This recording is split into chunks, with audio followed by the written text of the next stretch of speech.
Hello and welcome back to DaveTech YouTube channel. In this one, I'll be showing you how to download the Task Killer app using Unlinked. Now, this method is going to use Unlinked. If you do not have this Unlinked app already, I will encourage you to go to the description below. I have a video tutorial showing you exactly how to download the app.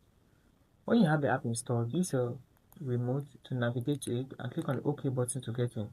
Now, when you're in, click on New Library and input the library of choice. So for this particular tutorial, we're using the everything library.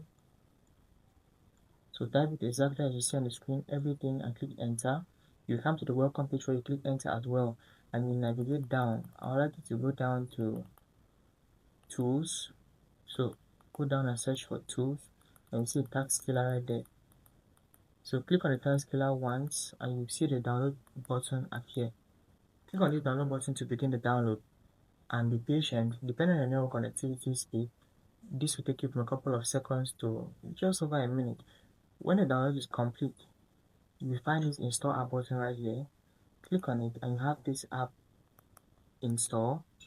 Now the app is going to install directly into your app library and you can enjoy it from there. If you found value in this tutorial, if you learn how to install the Task Killer app, hit that subscribe button for more content like this.